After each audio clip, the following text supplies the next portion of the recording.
Welcome to 65.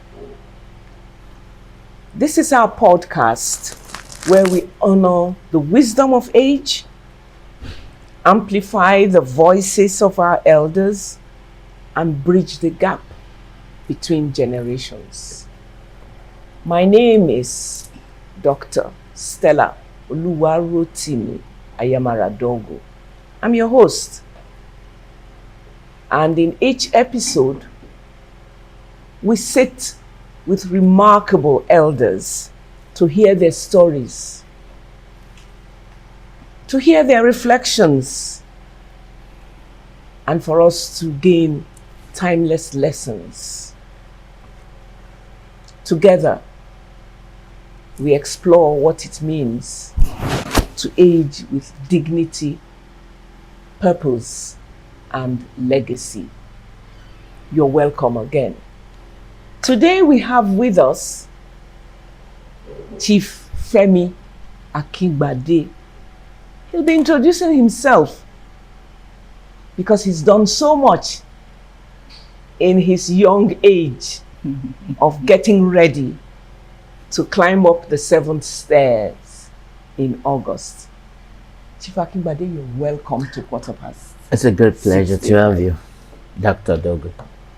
It's a privilege, and I'm so happy we're talking about this generation of bridge builders. Yes. Thank you very much. You're welcome. For calling us bridge builders. Okay. You're welcome. The program is 65. Okay. And you've just crossed that. We are very happy to welcome you as you'll be celebrating 70. That's a wonderful age. And you come with a lot of wisdom, a lot of lessons, a lot of experiences. Tell us about yourself. Okay. Before I go into a personal introduction of myself, I'm curious about the name 65. It's unique. I'm going to ask Dr. Dogo later in the program how she came about that unique name, 65. Okay. At the conceptual stage, we were talking about the golden ages, different things that everybody will be thinking of. And so we thought to think outside the box. Okay. And then I had one of my researchers. It was just like a divine inspiration. Oh, all right. He said, we're talking about people that are over 65 years old, because 65 is the age for the older citizens. And so we said, anybody who is past that on the clock, and that is why we have our clock, and we say 65. And so when you, at 65, you're here, so anything That at isn't quarter past on the clock. It's 180 degrees. Then. Yes. So, and the name has stuck, and we've come to be identified as 65 podcast. Thank you so much. I just fell in love with the name. I'm Chief Femi Akingbade. For the sake of this program or broadcast, I will be celebrating my 70 years birthday by August 11th. I'm so happy. I'm looking forward to see that date. I schooled both in Nigeria and the US, New York State. I went to Beirut College. And to add to it, I share the same year with Dr.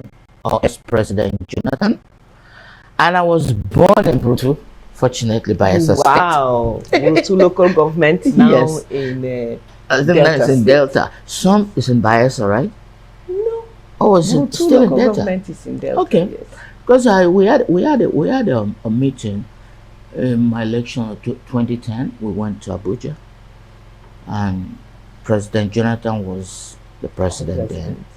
So as soon as I introduced myself, fortune, lovely, he was born in the same local government where I was born because my father was a DPO for the area back then. I think Burutu was it was then called Midwest State. Yes. Yes. So in short, that's where I am. As we go on in this program, I will be happy to answer more questions about me. I run a real estate company both in New York and Nigeria. We're into lands development and sales. I secured lands for so many big companies, and I'm still doing it. We're working right now at Bejuleke around the Coastal Road. That's what we do. We secure land for Shagori. We've done a little business with them, and I'm still doing that, actively doing real estate. I'm real estate business now. So you are not anytime going to retire. I have retired officially from New York City. Now, see, as a senior citizen, you cannot just sit down. You need to move. You need to do a little exercise. That is why I just do, and you need to exercise your brain by reading, writing, walking around. Otherwise, you feel more sick. You know, they neglect us. The government don't do too much for the senior citizens, and we're supposed to be the leverage.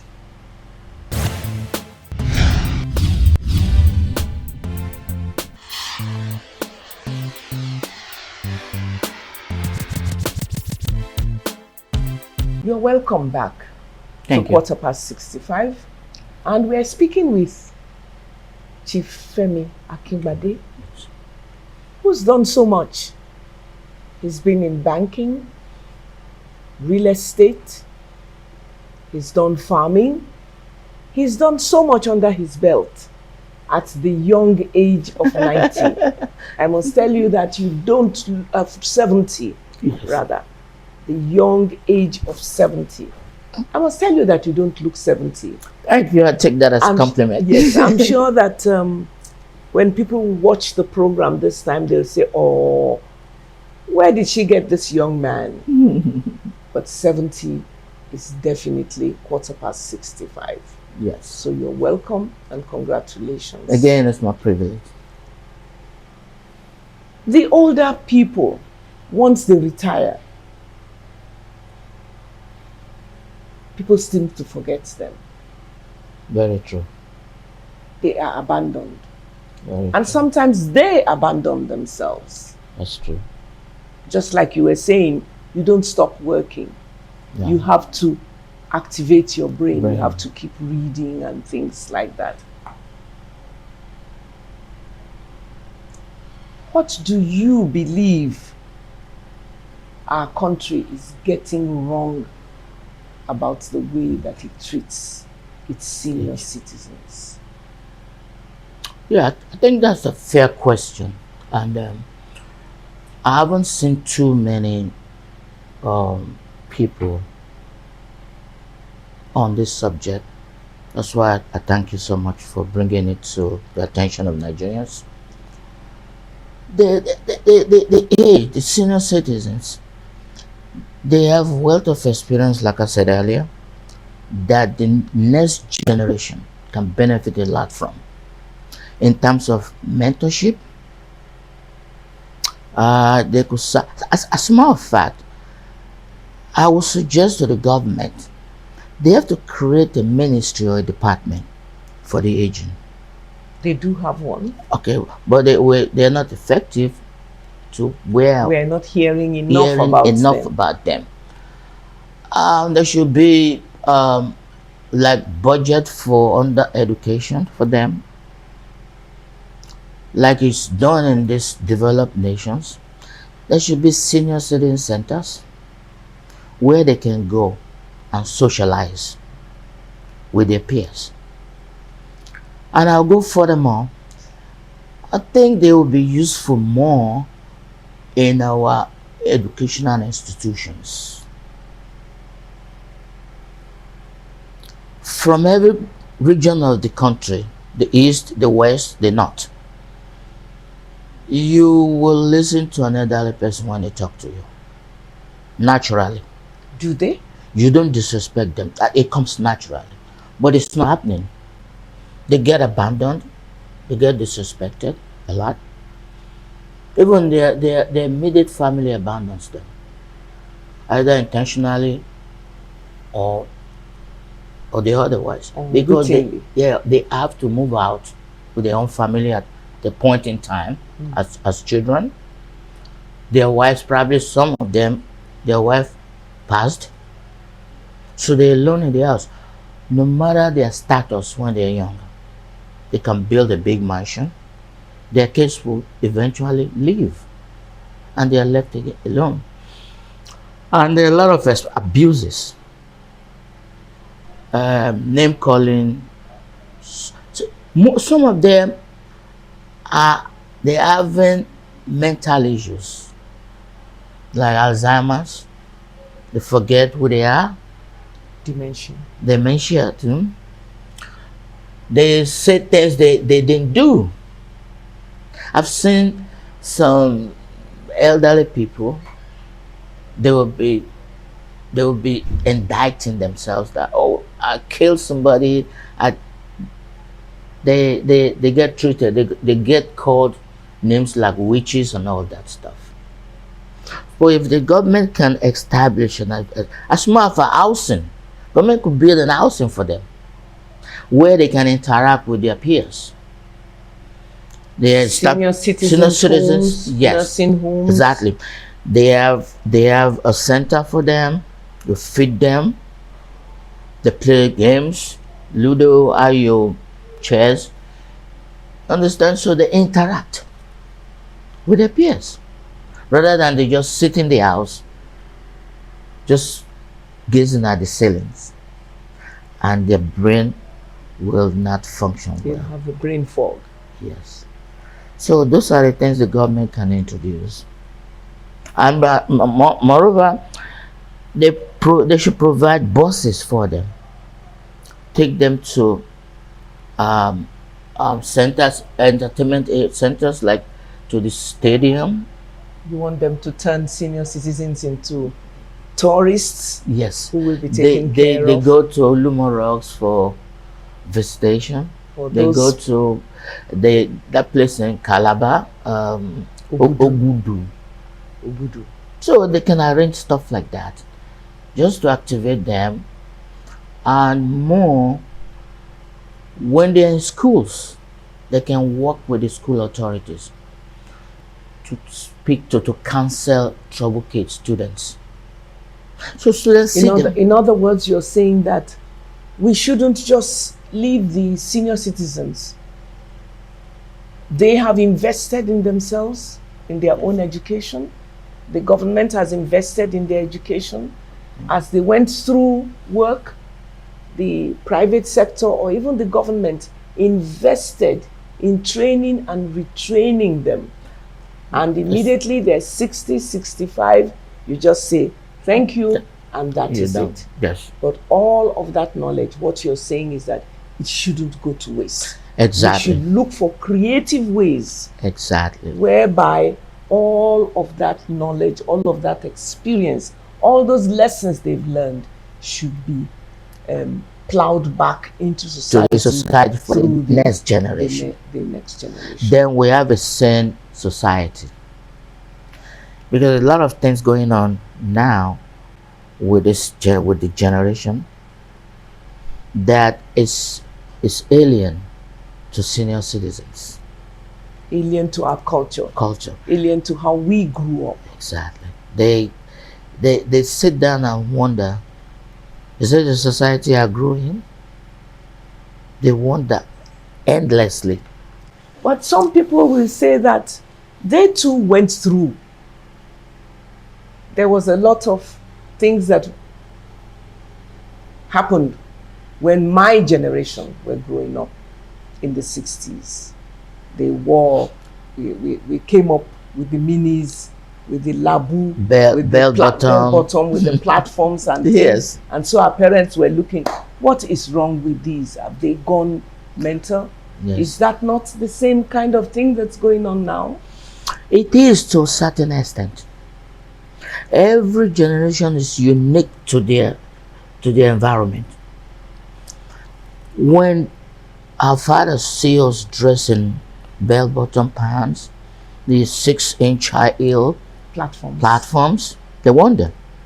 They feel, oh, you might break your ankles. Now, moving forward, we're looking at our kids now. The way they dress. Some has their pants lower to the ankle, sagging. So there should be this understanding between a generation to another. Yes, you need to understand this change is constant. We don't expect them to be like us. What is good enough for our grandparents should not be good enough for us or them. They will evolve, which is happening now. Back then, you will have to stay by grandpa or grandma in the house. You don't abandon them. It's an instruction. Go sit down with grandma. They tell you stories. And you learn. I learned that. You learned the culture. Yeah, they tell you stories. They tell you, what's it called? Story of the moonlight or something. Moonlight stories. Yes. That is missing now. Folklore. That is missing now. Because the children are always on. They're technology children. They're internet children. I respect that. That is why senior citizens are not supposed to be abandoned. They could learn from the kids too. To be a mutual. Yes, it could be mutual. Symbiotic. Exactly. So we teach you morals. You teach us technology. That should be an exchange, not just abandoning them. Why would this take place? At home,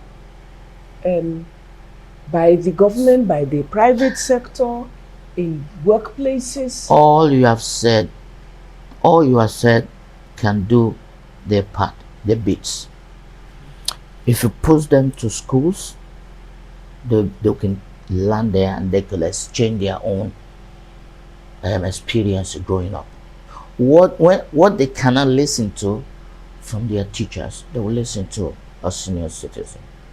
If it's senior citizen centers, they go there. That can happen there too. You have these young caregivers. Teach them the basics of computer in the house too. So everybody can. So you want an integrated system that will help them live a little bit longer and enjoy their old age. And also understand that these people are not just old. There is so much that can be gotten. Because, for example, I have a friend whose grandson was talking about his great-grandmother. And he said, oh no, I don't want great-grandma to come and live with us. Why? She's not feeling well, and that's why she needs to come live with us. No, great-grandma shouldn't come, because if we allow her here, she's going to bring poverty to us. A child of about 6. So what you're saying, we need to get these little children to get out of that kind of mindset. Yes. That old people are poor. Yes. Because the old people that they see are poor, looking worn out, doubling over. That is where the intervention of NGOs, the government, and family members should come in. And programs like this. Yes. Programs like this. You're right. 6:45. Again, This is an awareness. This is an awareness, and I pray it catches on. She's doing a very great job. We have some programs that is into what TikToks, this music, whiskey, and all that stuff. But this is unique. We can start doing this from uh, podcasts like this if there are a lot of people that's willing. And Because then we can get senior citizens to go to some schools, exactly adopt adopt programs, schools, adopt children. with provision of transportation. Not every senior citizen has a car to drive. The transport system is not that safe for them. They get robbed, Not only they that, get it pushed, isn't. Yes, they get they pushed. get pushed, they break their bones easily.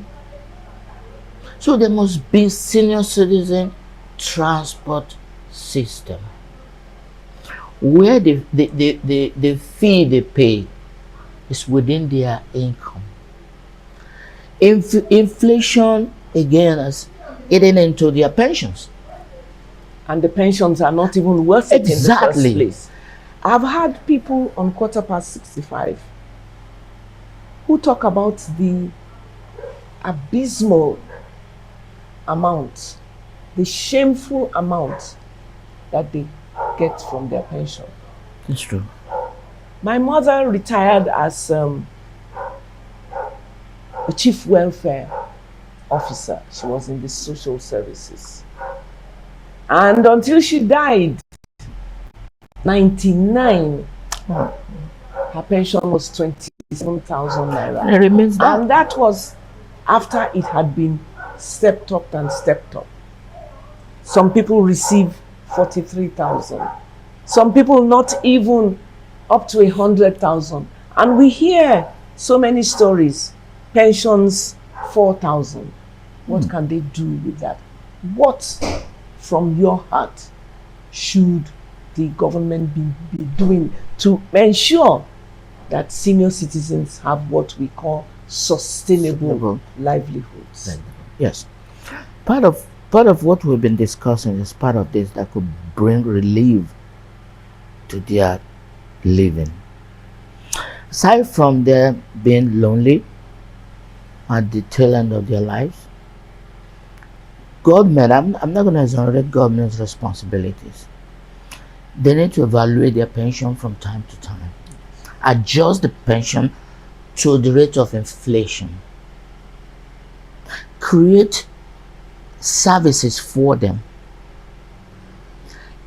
make have understanding of program in the banks that can give them soft loans at low or no interest rate. They can't do too much of trading, obviously, but they can get paid when they provide their services after pension. You send them to schools as counselors, to the staff and the children. So like that, you get a benefit from the experiences. I'm so fortunate I grew up in the 60s, born in 57, grew up in the 60s. I still have a recollection of certain things that we were doing. I grew up in the barracks. I'm the son of a police officer. So I could see all those things that's missing now. So to answer that question better, they can adjust their income, their little pension, like you like to say, to go with the inflation, and to get a discounted food program for them, like we have in the US, food on the wheels. You have food trucks that comes to the houses. Hot meal. How do we do that when we don't even know who we are? Do we even know who our senior citizens are? Yeah, that's a more generalized question. Before you could count your citizens, you have to have a record, something like the social security that we have. The government is doing a little bit now, NIN, NIN, and BVN. DVN. I hope they could step it up more. Like that, we can count our senior citizens. When we know who they are, where they live, we can then provide the services to them. They don't have to come out. There must be a budget, national budget. Cook their food. Some has denture problem. They can chew on some food. Give them food that's water based. They just You're taking us to another level, right, of how to take care of water our based. citizens. They have dentures. Some can't. They don't even. The dentures is not even. It's not upgraded. So give them something, a water based food, or cook. I'm not an expert in that area, but I know what they can do. Cook their food to be soft, so easy swallowing. Understand. And We did that for my mother. Her food at a point. you see, got that's to be from you as a very family. soft. Yes. Government can do that. It doesn't have to do with the status of the senior citizen. Whether it was a millennial when he was younger, or it was a bank manager. No. So when they see, the life goes from childhood, toddler, to adulthood, then old senior, age, and they and come then back Come again. back again. So we treat them as we're treating the new babies. They become babies eventually. They provide them with senior citizen pampers, the ones that have incontinence. These things should be given to them free. Then we can create employment by people caring for them. You have this Ministry of Health, whatever they do, they can do that. You post young graduates or high school leavers, or what the program the government will do, the policy. They ask you to go through an agency, go to social address, look for Mr. XYZ, give him 8 hours, help him out. If he wants to take shower, he wants his medication because he forgets, walk him around like you walk your pets, so that they have their bones risen out. For those that cannot, they're not mobile. Mobility is one of the problems they have. To give them this support, cane, strollers. I understand some neighborhood, some streets are not well paved. Yeah, but that's not a big problem. The van could take them to where it's easier. Take them to the stadium. Let them do some slow laps. It's not too much. We're looking, all of these things that you have said, wonderful.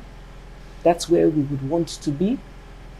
It's futuristic, but it's doable, and we can start it now. We can, yes. We know that we can't make them retire just like that. Even somebody who used to make baskets doesn't have to stop making the baskets. True. If they made 4 baskets in a day and start producing just one, it's still okay to produce one. You are a banker. Some people are stockbrokers. They can teach the other people who are coming up how to be better stockbrokers, how to be better bankers. My younger sister, God bless her soul, I used to go to her bank and I would lament that when she was around, she didn't like to have you stay more than 5 minutes on the before line. you got attended Service. to. But today, you'd see the lines and the manager would be there just looking.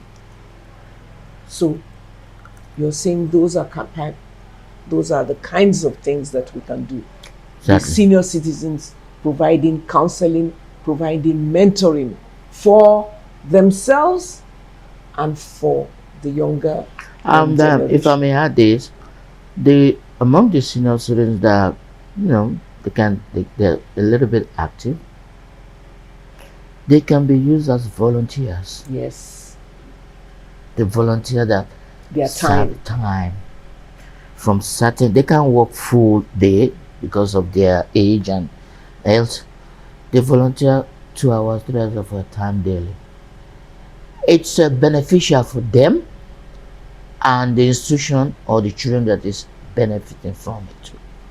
They go there, they will learn more about the new generation. They can sit in their houses on their bed reading bed. They can do that. When they go out, they listen to kids, they listen to middle-aged men and women. They see how the world is turning as the world goes on. They wonder, they look at it, say, oh, they compare in their heads. Oh, the life has changed. Look at what they're doing now. Look at what they're saying. Look at the kind of cars they're driving. So those are the programs that the private sector and government sector can get involved with. What about the families? What role do you think that behoves families? Because the family is the primary.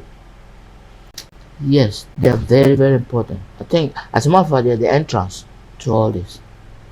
But that is if the family member there's unity.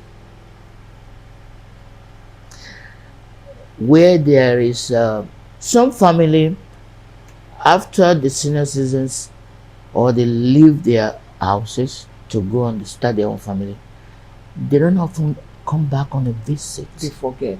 They forget them, especially the poor ones.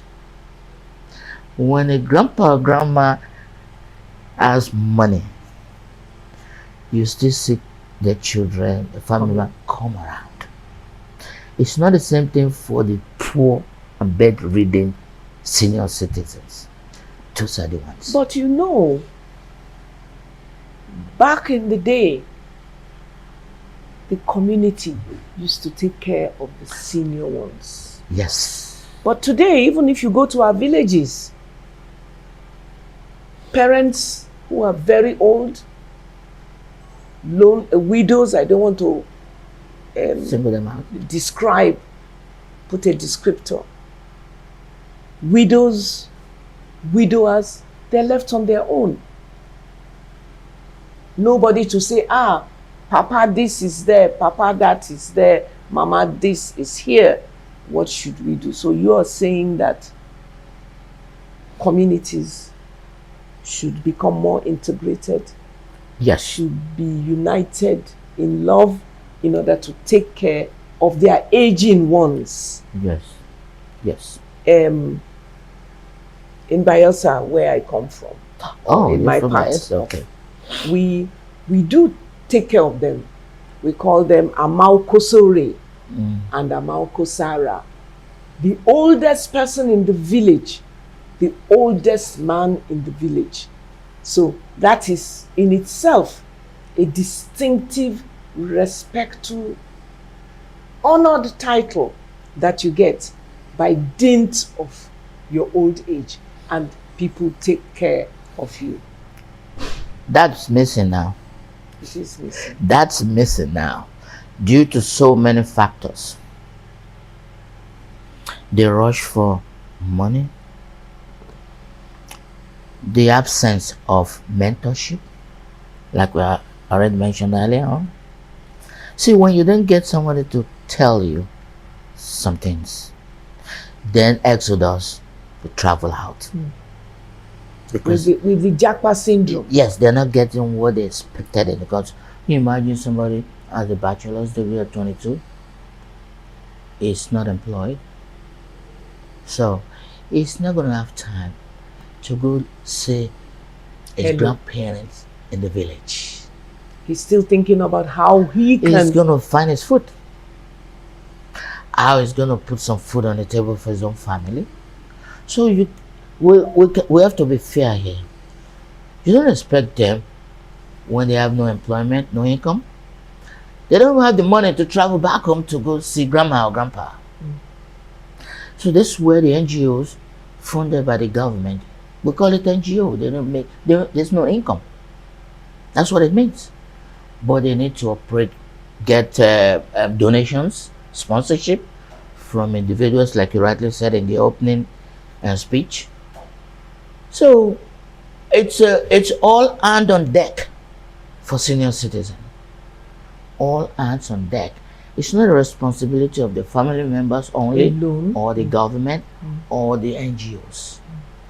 Everybody has to come. That's why I said there must be some. I know, like you said, there are some departments that is for the aging.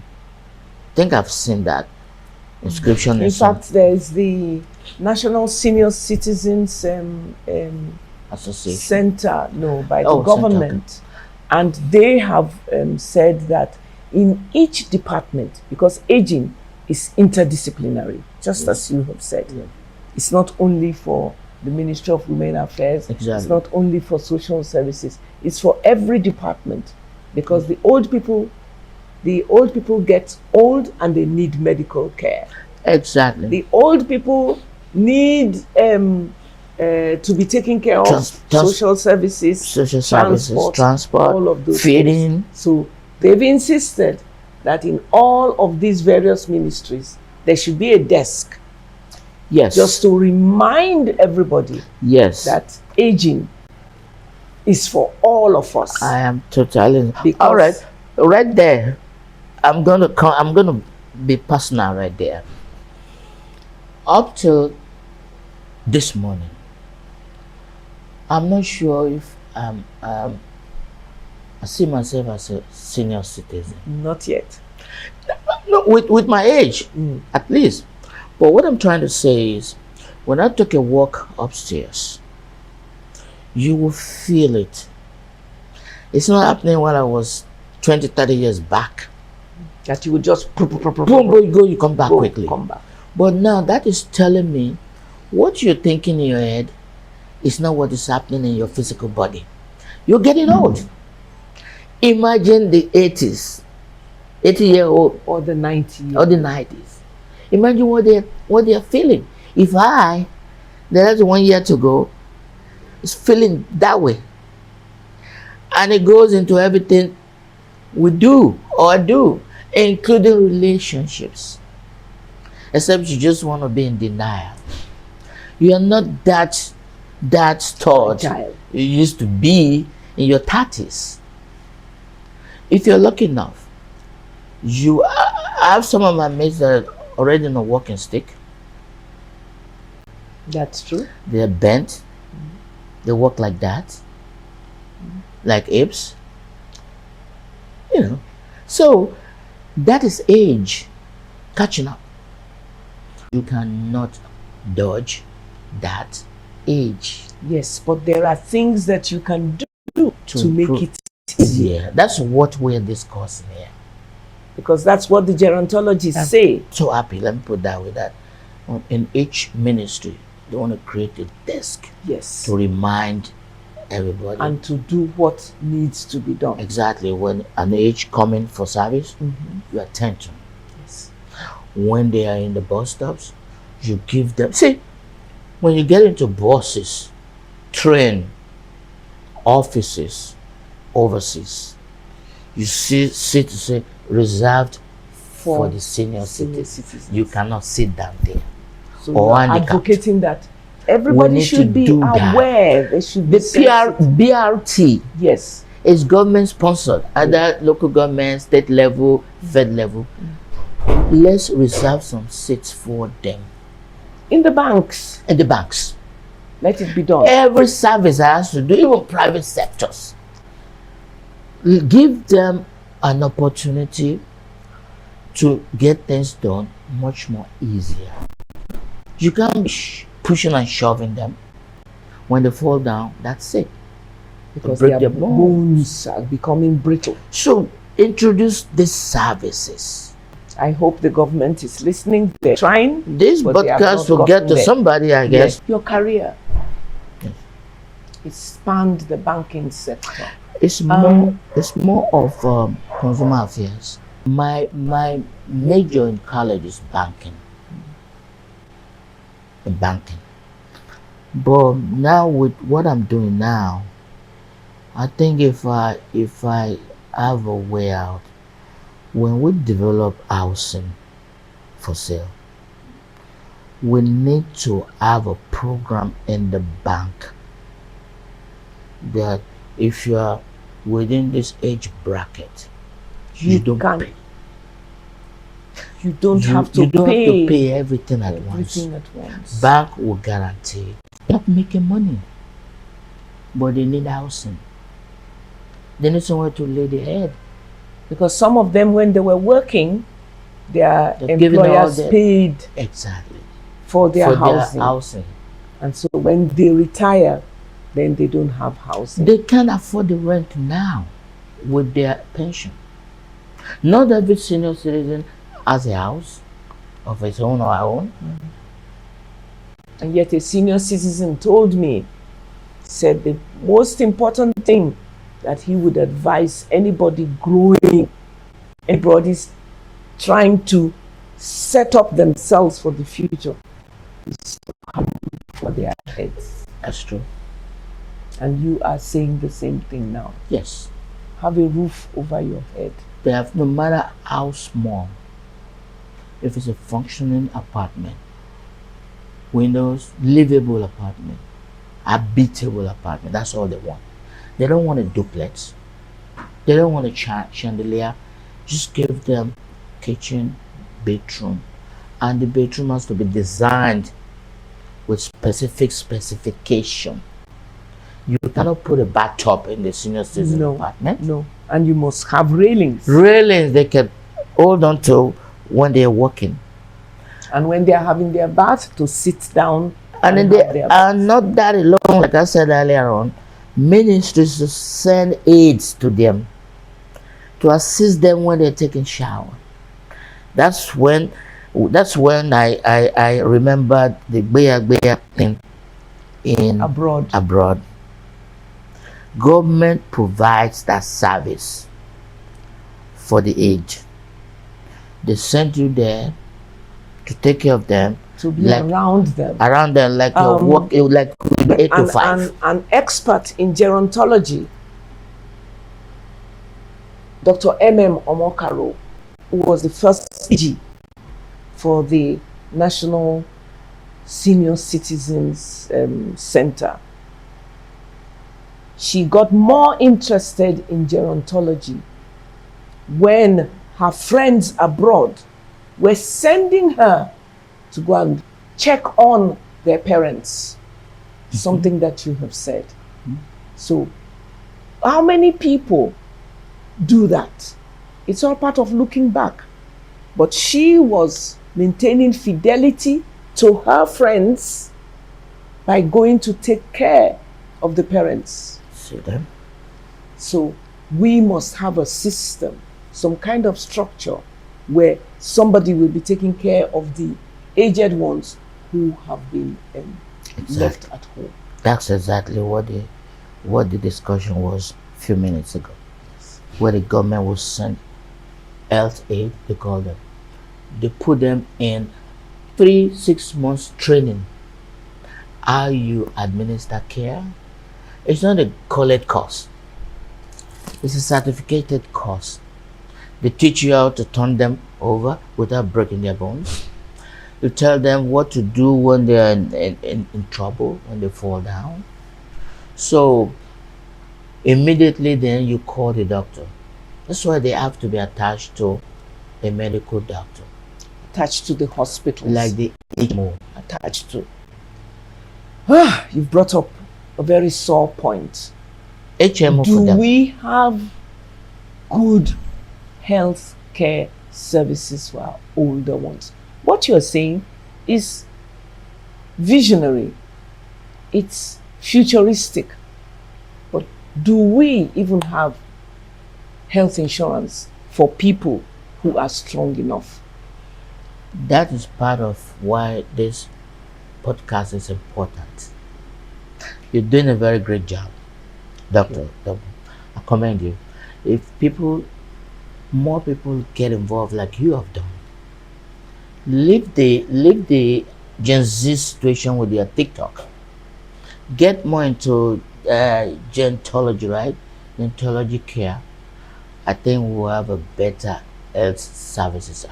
Advocate for more better services Or for them. focus on it because Yes, we're it's not a focusing need. enough for their need. We're not. There's a HMO, private sectors, government. Consider the age. Make their premium lower. Give them regular eye checks, Exactly. It's their not too much. BPs, Thank you. Sugar. sugar. I have the stuff upstairs. Yes. It's not that expensive. They can even do some of it by themselves. That is the entrance to good health. When you see your sugar level too high, then they call or they tell their caregiver.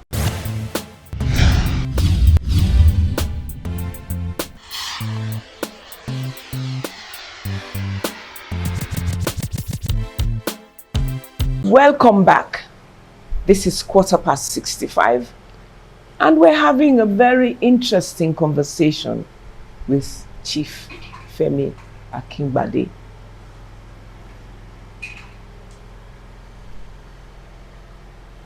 You spent a lot of years abroad, Yes. almost 50 years. You were a young man when you left the shores of Nigeria, and you were very active. You studied, and then you decided to come back, especially at this time when there's so much Japa syndrome. Why did you come back? Well, no matter what, I'm not fully back 100%. Although I came back, I I took part in Nigerian politics.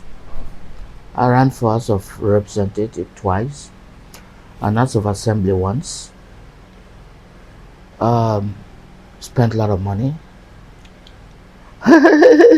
Too much money, perhaps? Too much money, you're right. And no matter what, the hostility in foreign land, we don't discuss it more often when we come back. The hostility. The hostility, the racial discrimination.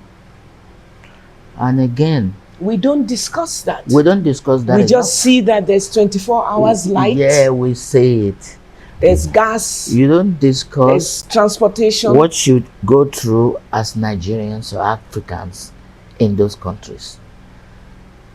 Even the black Americans, they're victims of racial discrimination or stereotyping. And so they too perhaps may also discriminate against The black and black. Is it going into the store and you have a storekeeper following all around where they believe that you might shoplift? So if you look at those factors, if you have something to offer, why not come back? come back home and see how we can build, Build together. how we can Then you take vacation back there. After a while of staying overseas, your participation, the funds start to diminish. You start to be like the senior citizens there, although with better services, but it's still the same thing. The culture is the same thing with how senior citizens are treated here, but they have a government-sponsored, private sector They have a sponsored safety net. services.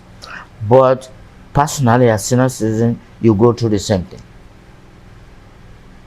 So if we can replicate that services in Nigeria, it'll more be very- people would come back. Yes, people will come back.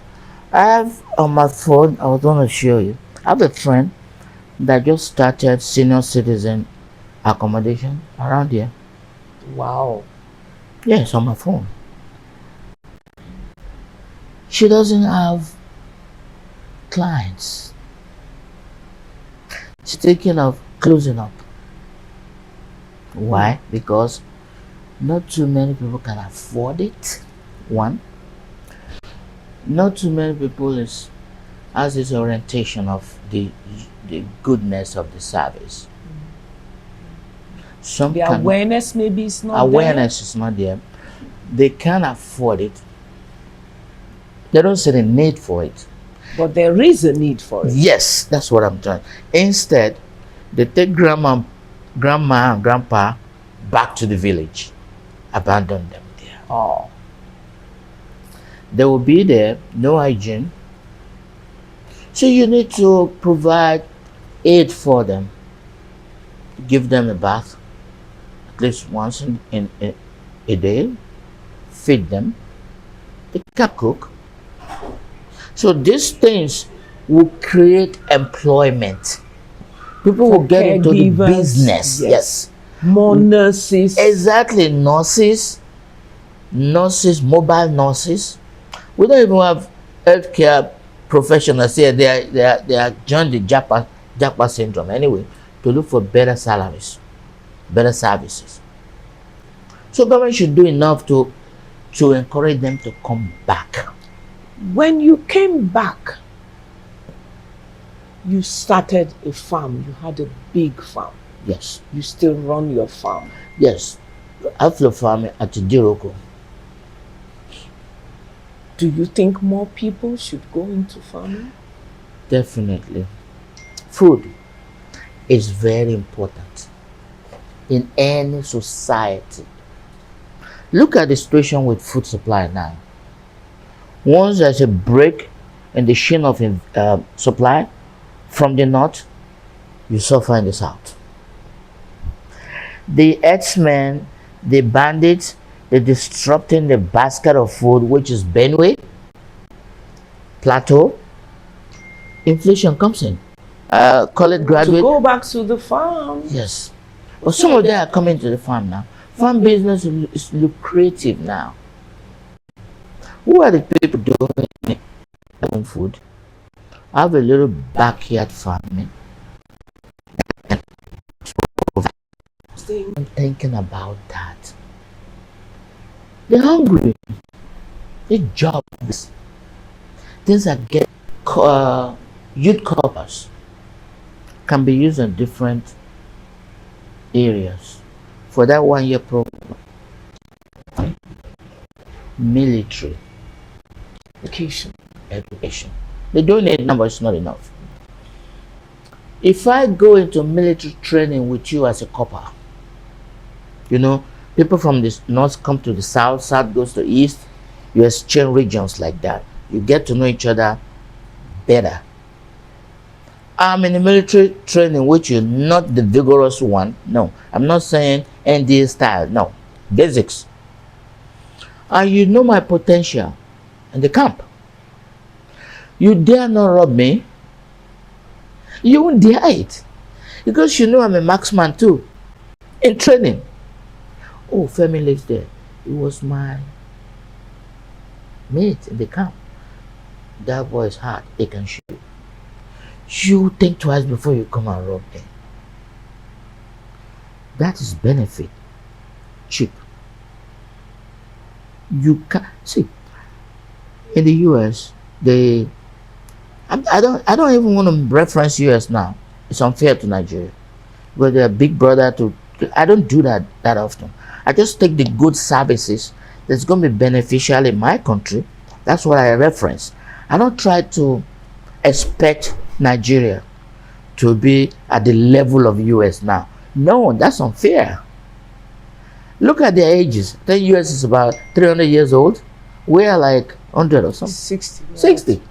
So you cannot compare a father to a child. But we can take the good things that the government is providing and replicate here.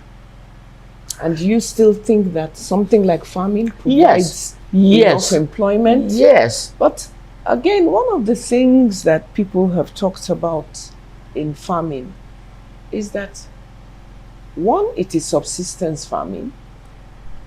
Second, It's at the basic level of farming. We don't go into production. We just farm. The produce is there. We harvest. 70% of our produce is wasted yearly. Thank you. That is where the government. You see the tomatoes rotten. That is where you see the oranges going bad. Storage, and government subsidy, not subsidy on oil, petrol, farm subsidies. Because that's what sustains other economies. Yes, abroad. you provide seedlings, you provide lands. Stop giving lands to people like us to develop houses. Give lands to people that wants to farm. I want to create more employment. Yeah, and stop corruption. Government has this program. I'll tell you. They leave some areas for years after they've built duplexes on the land. There should be inspectors that goes around. But we don't do that corruption.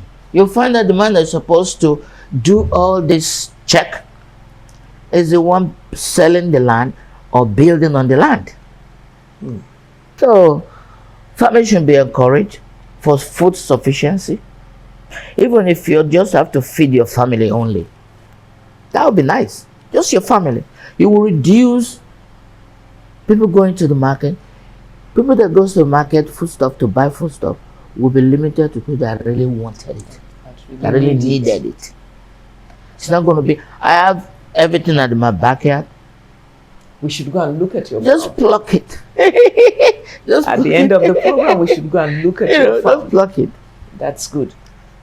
You've lived through so many decades. Yes.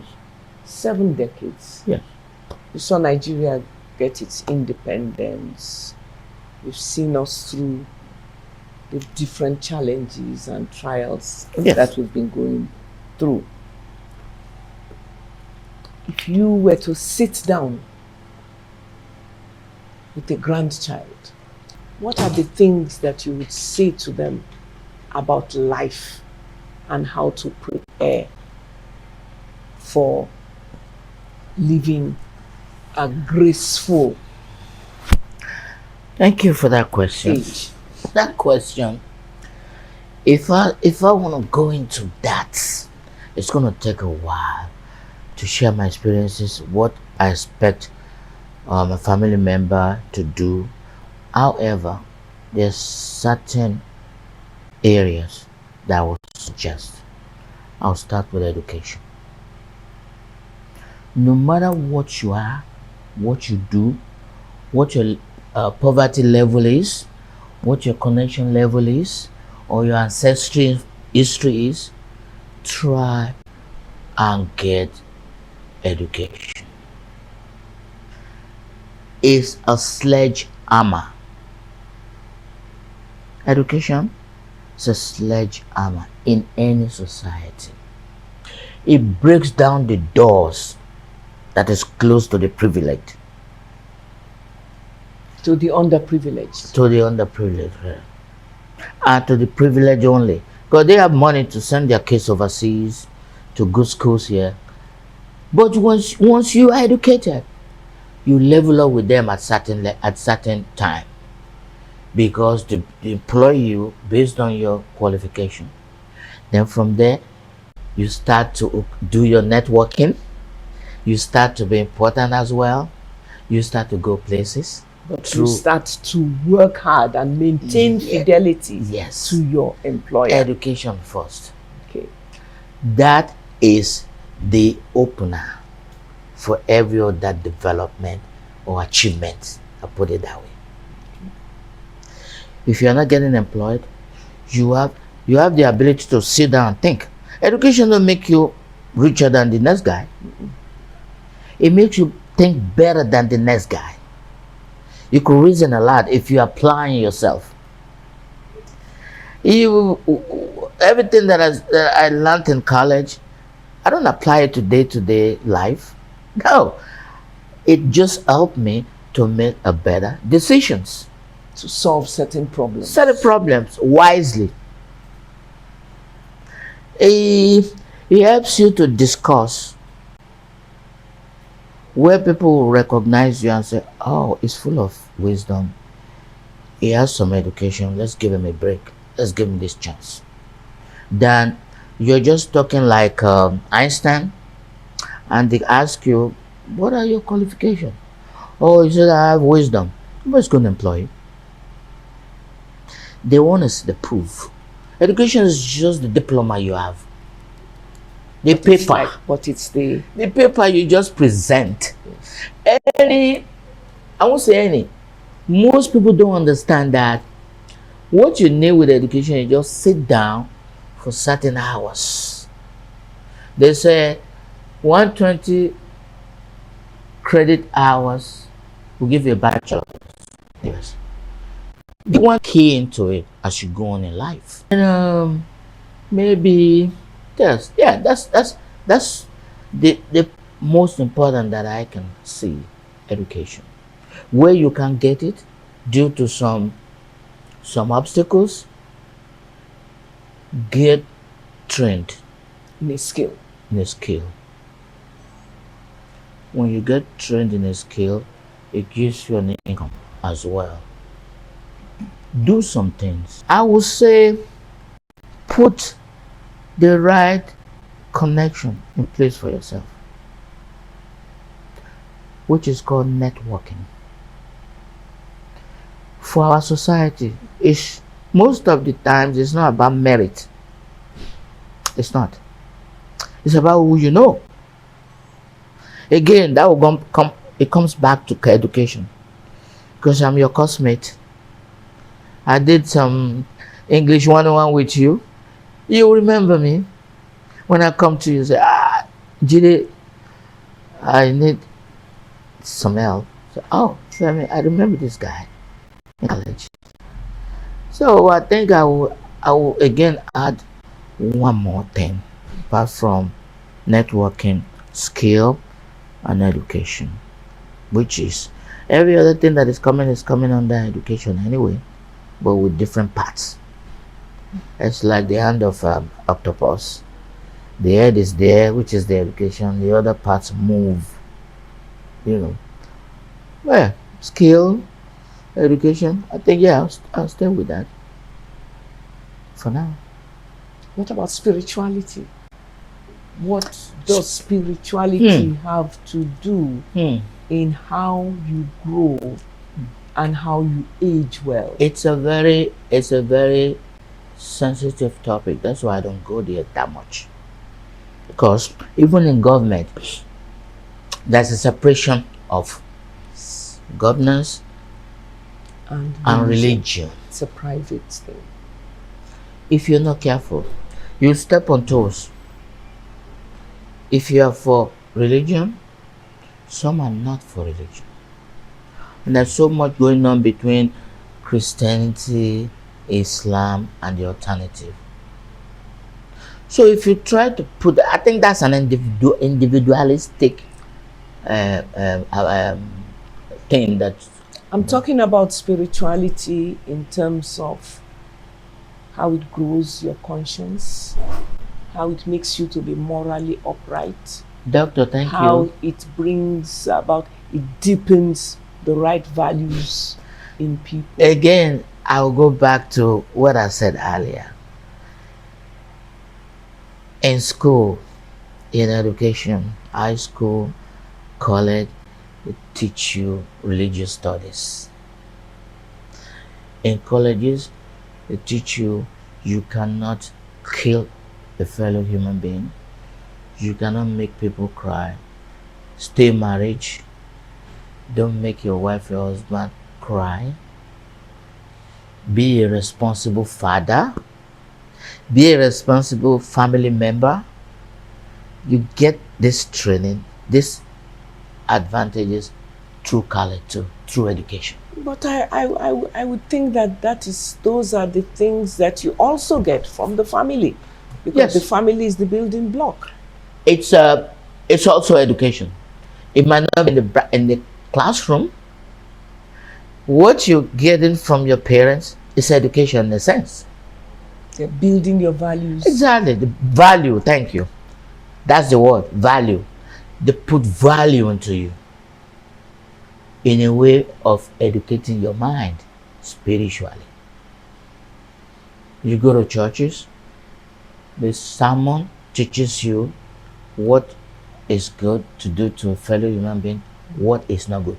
Every crime and criminal has this conscience, so it's going to prick you, even if it's for nanoseconds. You put out a gun now, you knew very well if you fire that gun, you kill somebody. You hold the gun.